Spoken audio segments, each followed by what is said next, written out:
Hey everybody, welcome back. This is Georgiana with Expressions Craft Studio, and today we're going to be making another Cricut project in Design Space. Now I've already designed it. If you want the file for free, just go to my Facebook page, which is listed below, Expressions Craft Studio, and you can pick up the file there. But I'm going to show you a couple of different ways I did this, and one that I still need to cut, but it just came to me right as I was getting ready to hit record. So that'll be toward the end of this video, but this is what we're going to be working on today. And everybody's kind of seen those fractured or shutter cards. Everybody's apparently calling them something different because I've had a hard time finding them under when I'm searching keywords. But I've still got a lot of Christmas paper. I bought 2 pads of the same kind 10 years ago. And for the last couple of years, I've been using one of them, and I still have a whole nother one. So I'm going to try to finish it up this year for this year's Christmas cards and pretty much just focus on using it. I think I'll make a lot of gift card holders out of it as well, which is another video I've recently released. This is what we're going to do today. I'm going to kind of show you what I did. And so let me switch over to Design Space. There it is. So I saw a die. I decided I'd design it myself. It was pretty easy. It's just a bunch of straight lines and squares, and so this is what I did. Their original design that I looked at on the original die, and I'm sorry, I don't remember. I don't remember where it was, but it actually had a line going across. It's not going to let me bring that to the front. It actually had a line going across there as well. I have not included that in today's project. It is included in the file though. It's over here under one of these, this group that's been hidden. If you want to, if you're interested, you can find it there. So I'll have all these versions there. But yeah, so I'm excited. So this is the one I just created, this gray one over here on the right. And the reason I did that was because if you go back over to this one on the left, this is actually 2 pieces. And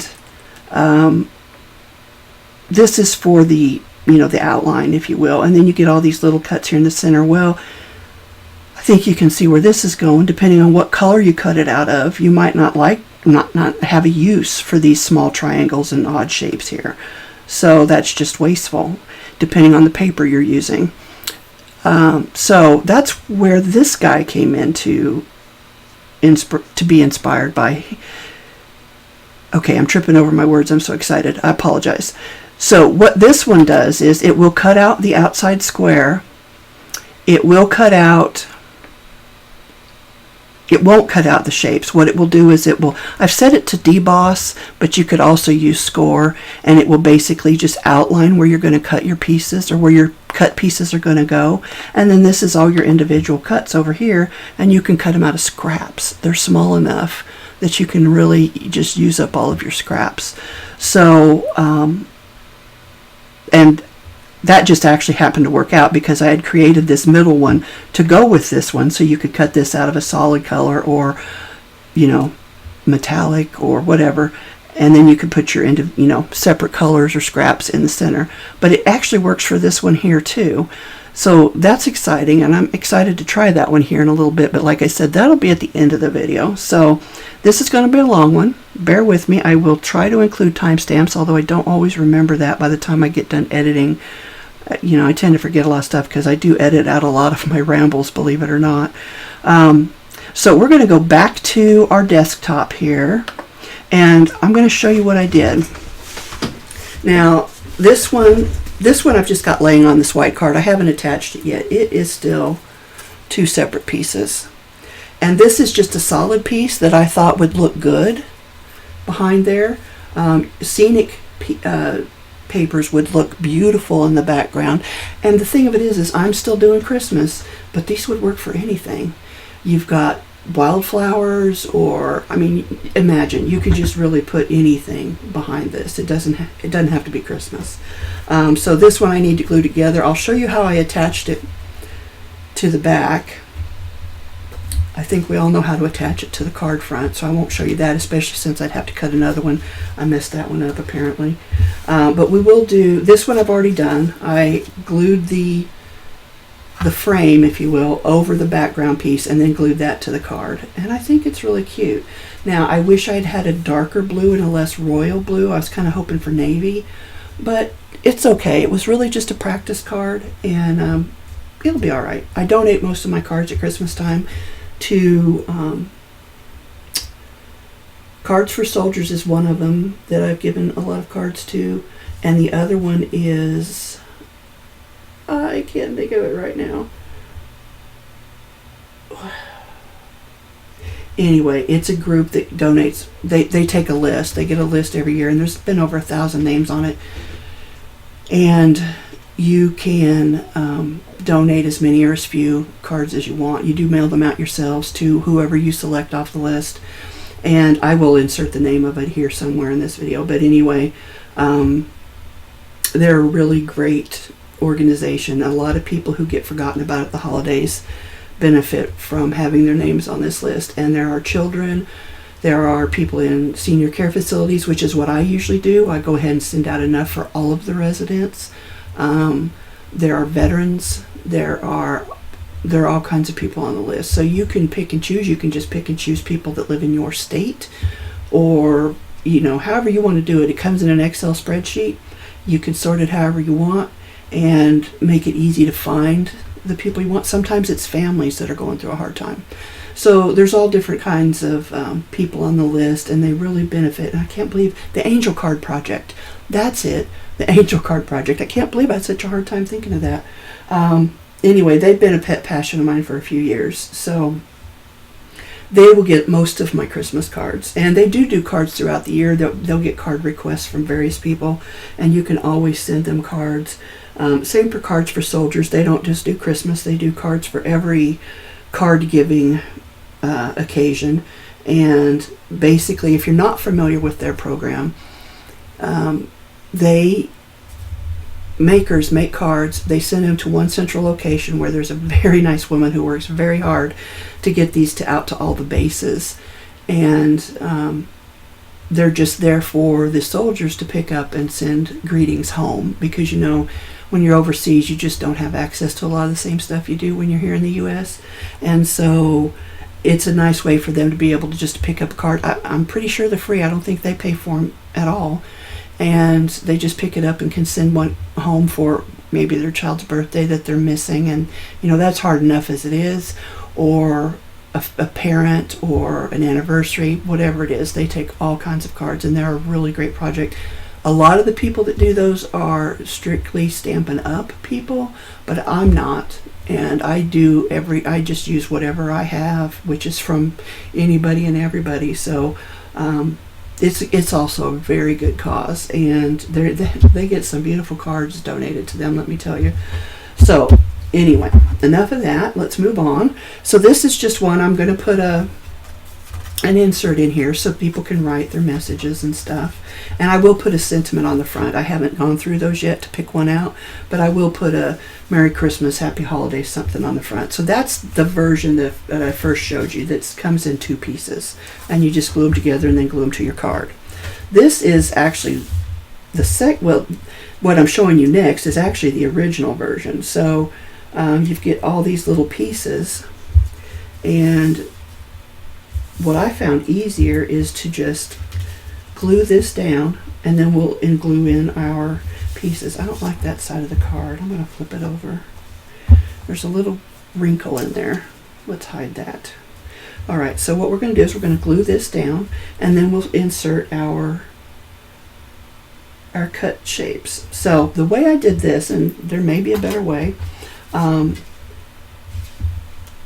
way I did this when I did the first one, I didn't glue the outside edges. I only glued here in the center on these, these bars across it, because I wanted to be able to glue it later. It doesn't really matter, but now that I'm going to glue the whole thing down, I'll just put glue all over everything. So that probably didn't make a lot of sense. I apologize. For those of you who were able to follow that, you get an A++. Because I know it didn't make any sense.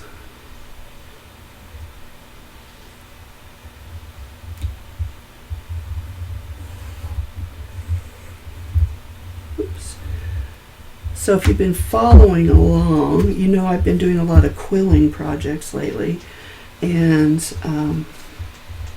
it's getting away from me. And that's another project you can do with your Cricut. I've set up my file, which I share, for you to be able to cut out your quilling strips, whether you use paper or cardstock. And that's probably mostly personal preference. Most of us use a heavyweight paper and not a cardstock, but you can. I've used cardstock, especially for stems and stuff like that. Let's see, where did I put my latest piece? Oh, there it is.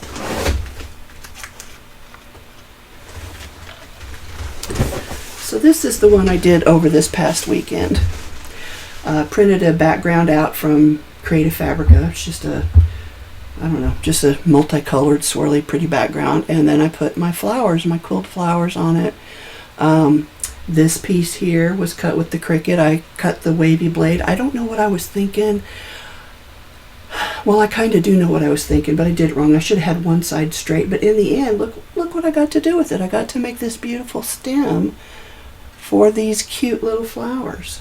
So that's what I did this weekend with, and I did cut my strips with my Cricut for this one.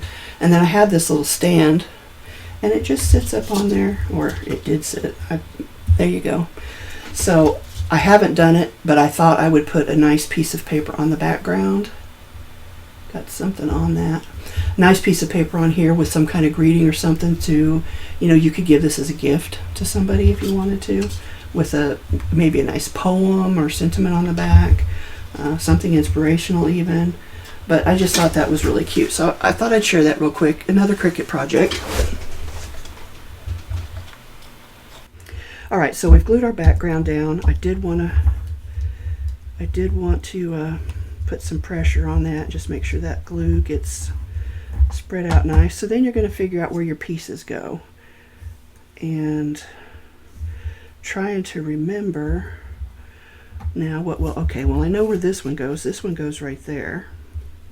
So let's go ahead and glue that down, and I'm just gonna glue it right on here. Now this cardstock I'm using, it's a really lightweight or medium weight cardstock. I wouldn't normally use it for a card base, but it was the closest thing I had to a navy or a dark blue. It's not navy at all. It's closer to a royal blue, but it was all I had, so that's what I'm using. Just gonna burnish that. So then I know this one went right here, so let's do that one.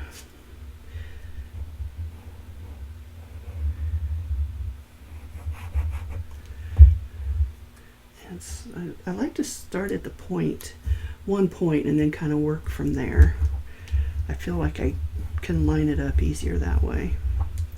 So if that one went there, then this one goes at the bottom, right? Uh-oh, there we go. So we're at our glue again.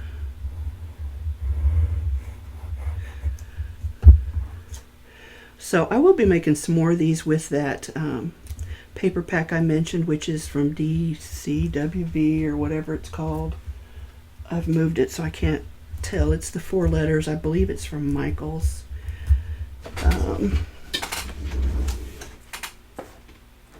Yeah, DCWV. And because I do want to finish getting it used up. Okay, so that one went there. This one went here, and this one went here. Now you can cut these out of, what is that, 6 different pieces or 7 different pieces, or you can alternate. I was just using scraps, and this was the way it worked out for me, so that's how the file's designed, but you can easily make changes to that and cut it out of something different if you like. Oops. Uh-oh. Oh, okay. I glued that down backwards. I'm going to have to get me a little wet wipe here. Fortunately, I've had this package forever, so it's a little bit dried out. Maybe not dry enough though. Just kind of trying to eliminate some of that glue there. All right, so this one, I'm going to do a dry fit first just to make sure I get it in there right, because they're not all symmetrical, or what is that, equilateral. It's been a long time since I was in grade school. Give that a little burnish. I'll do this one down here.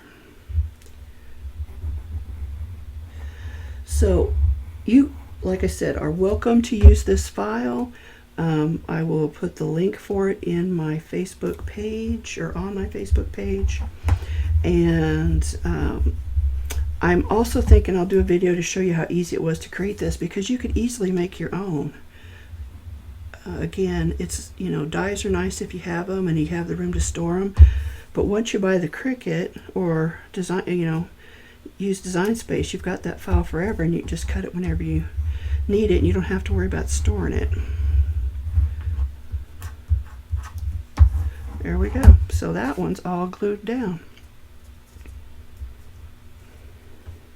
And again, I'll put a sentiment across there, maybe a nice Christmas tree die cut, since I do have some, and or Christmas bells, whatever I can find that I've got that matches. If not, I'll have to make something. But how easy is that? They just slide right in there.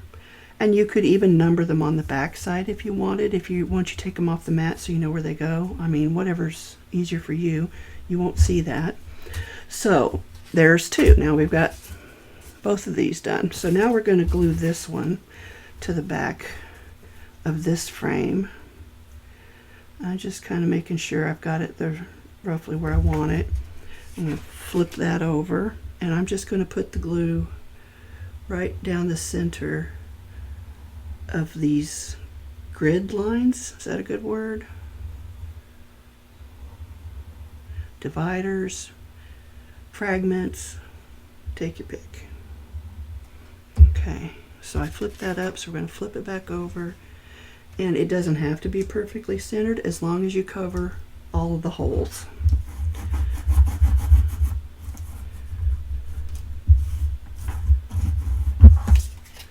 Which we did. Now, if you wanted to, this is, the paper in this background's not really direction, or it is directional, so you wouldn't want to flip this one. But you could always cut this with this top part of this diamond shape on this side instead of this way. So that's just one more way to make it a little bit different. So we're going to need to attach that to a card front, and let's cut out that other one that just came to me while I was hitting record, and we will be right back. Alright, so I've gone ahead and cut this one that's gray out. I didn't cut it out of gray, that was just so I could get it on a mat by itself. And I used the the deboss tool for the Cricut Maker. If you don't have the Cricut Maker, if you're still using the older Explorer versions, you can use your score tool. That will work just as well.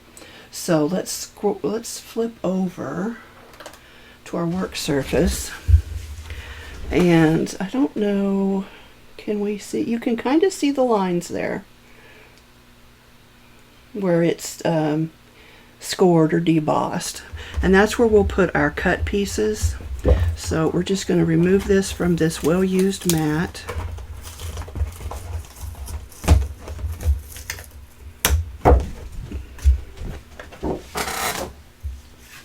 And I didn't go ahead and cut anything out, but we can use some of these scraps from the previous colors. This was why I said you'll end up with a bunch of stuff left over.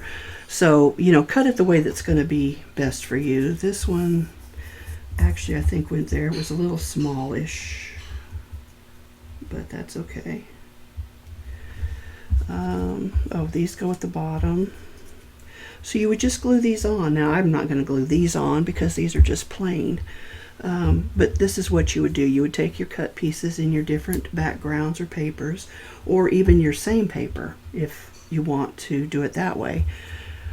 And then you would just place them on inside those score/deboss lines. Deboss. Unfortunately, most of these are the same color. Let's try and mix that up a little bit more, just so you can see where everything's going. Oh, like these. Let's just mix that up. Okay, so over here we need, this may not be the right triangle, but you'll get the idea. So up here we need one of these light ones, which I think is this one. Yeah, so you get the idea anyway. Hit the wrong button trying to zoom in. But that's how you would lay those. So it's kind of like a reverse or a faux version technique. If you were going to use all of these little cutouts, you could stamp on them. I don't know, you could do just about anything you wanted, I guess, but they don't have to be useless, so it just depends on you. But a nice background scene would look good cut out like this. You would want to group everything or attach it so that it doesn't move around, you know, when it goes to the cutting mat. You'll want it to cut out just like that. But how easy is that? So, well, this is already a long video. They're always long because that's just how I do it. Why don't we cut out a piece of a background piece to put on there? Let's do that and we'll come right back.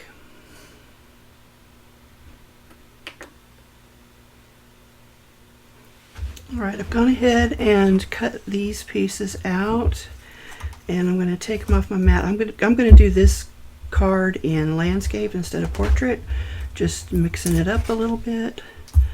So I'll remove these from the mat and kind of put them where they go.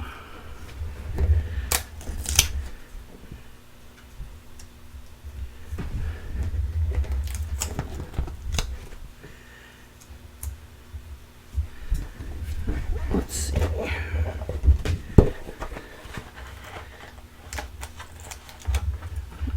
this one, two more.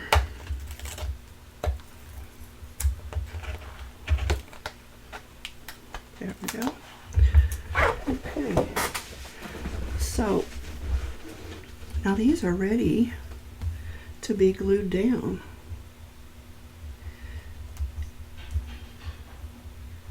So I think that's what we'll do. Start at the bottom and work my way up maybe. And I'm just going to put the glue on the inside of these score or deboss marks. Let me lift it up so you can kind of maybe see them again. Yeah, there's a hint of them.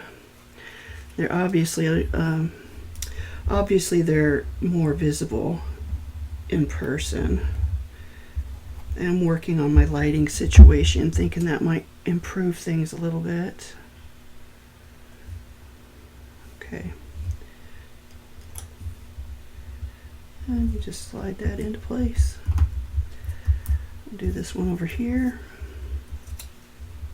Now, you could even, if you wanted to, you could even draw these lines on.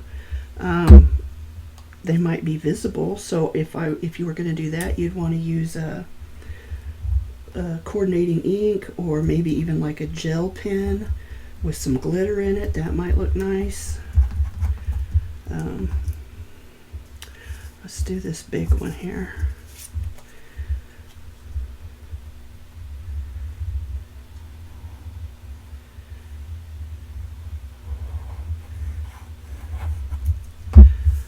And I could have used some of that plaid too, but I was trying to do a scenic one here, and this was the last piece of semi-scenic paper in that pad, so just give that a little pressure.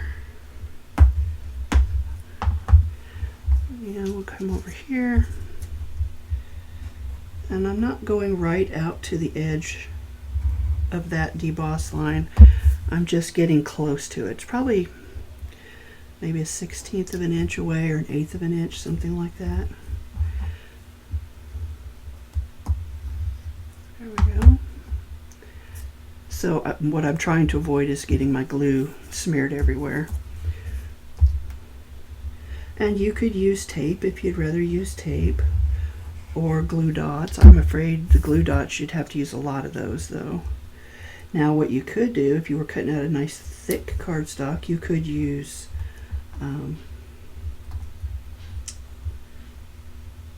what are those called? The foam, double-sided foam glue spacers. You'd think I was new to this. I just can never get my terminology right. I looked earlier because I wanted to show you some samples of these different fractal or fractured or shattered or shuttered cards. Everybody apparently calls them something different. They were really hard to find. Fortunately, they're really easy to make your own.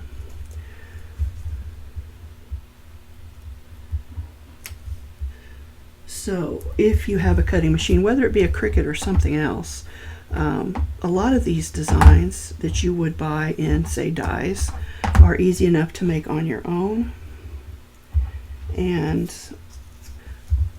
save you the expense and worrying about the storage space. Okay, last one.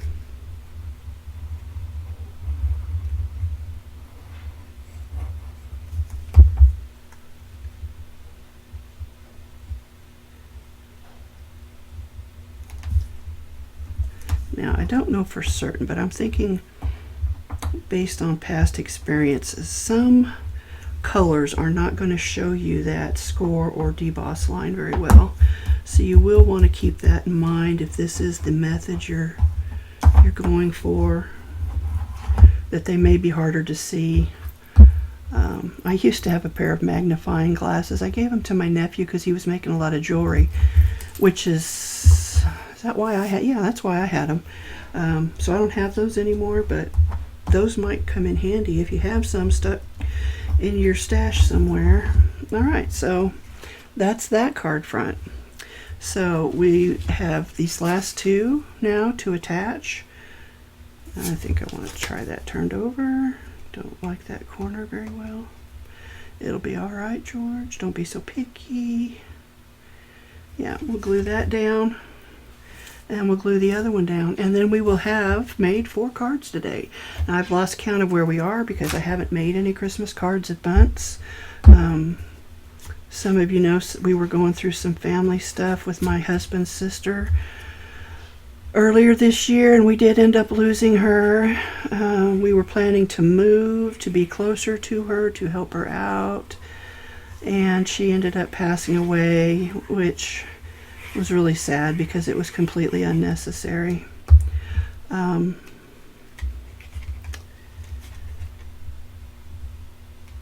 there were a lot of reasons for that. But anyway, so I kind of, when I came back to my crafting, when I finally felt up to it again, after all of the stress and the disappointment and grief and everything, I wasn't ready to get back into cards just yet. So that's where I picked up the quilling that I hadn't done in years, and I've really been enjoying that. So I'm going to try to just kind of schedule stuff so that I do a little bit of everything. I mean, there's 7 days in a week, so you know, I could, you know, work on something different. I won't do a video 7 days a week. I don't have that kind of energy. There's a little bit of dry glue right there.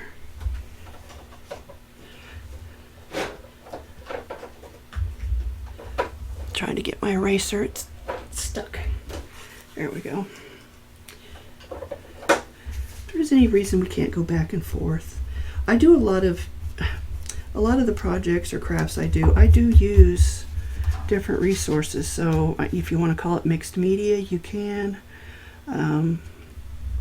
There, that's cute. Now obviously it needs a greeting, a bow, who knows. If I was gonna, well, I wouldn't put a ribbon on that because it's a scene, but it definitely needs a greeting across there. Maybe a nice little, again, a green tree here in front, something.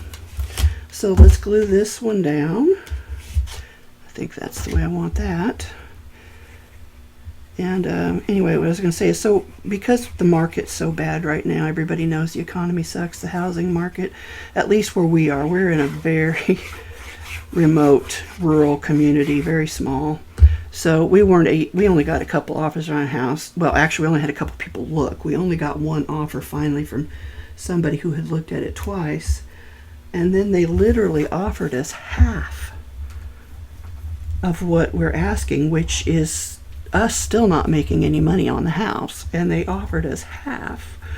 So needless to say, we didn't take that offer. And because our situation, our circumstances have changed with his sister, we just decided we'll just stay here. So our next outdoor project, we've been indoors all summer. It's just way too hot for both of us anymore. We're going to make a catio for our cat. So if you know me, you know some of the drama, which I don't really want to get into. This is a crafting channel, not a drama channel. But we moved into this park because we moved here during COVID, and we have land, but we couldn't get any contractors to come out and do anything. And those that were going to do it, because the prices were so high, like the septic was going to cost us 3 times as much to put the septic in. If you can believe that, it was going to be almost $20,000, and it should have been about $6,000. So we ended up looking around and decided we would just move into this retirement community, which is a trailer park. It sounds bad, but they're nice homes. Ours was bought from somebody else other than the man who owns this park. But anyway, one of our conditions for moving in was that our cat could go outside. She was a stray when she adopted us, and we brought her with us from North Carolina, and she likes to be outside to do her business. Now, in the years since this drama, it's actually been over a year. It's getting close to a year and a half. Since this started, we've kept her inside, but she has snuck out a couple times lately, and so we listen to her cry all day long because she can't get outside, and she's gained at least 5 pounds, which on a cat is a lot, because she doesn't get any exercise. Meowing apparently does not burn a lot of calories. So, since we've decided to stay, we're going to build a catio. I say we, my husband will do most of the work, but I'm good for manual labor. I can lift and carry and haul. And we've already got the cat window, so she's excited because we had a cat window at our last house, and she knows what that means. So she's already wanting to go out the cat window because, of course, he's already put it in to make sure it would fit. So, yeah, so that's going to be our next project here as the weather continues to cool down a little bit.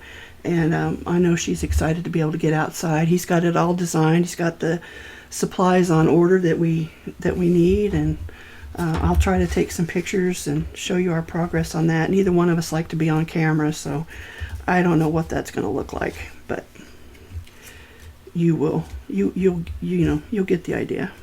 So anyway, here we go. Here's our 4 finished cards. Let me zoom. Let me just slide down this way a little. And we did 3 of them in portrait. Each one of these 3 was done. Well, these 2 were done the same. This one was different, and this one was different. So there's 3 different ways you can make these, and it just depends on what you're doing and your preferred method, I guess. Again, I need to finish them with some sentiments. They're a little naked right now, but how easy was that? So easy. So until next time, guys, thanks for joining me. This is Georgiana with Expressions Craft Studio. And we'll be back. Like I said, I'm going to make some more gift card holders. I got to quit saying that so fast. With this rest of this paper pack, so we may spend a couple videos doing that. I don't know. We'll see. Anyway, thanks again for joining me, guys. I really appreciate you. I thank you again to my newest subscribers as well as my longtime subscribers. I'm slowly, very slowly growing, and I know that that's something to be thankful for, so I am very grateful. I'm grateful to each and every one of you. So until next time, happy crafting.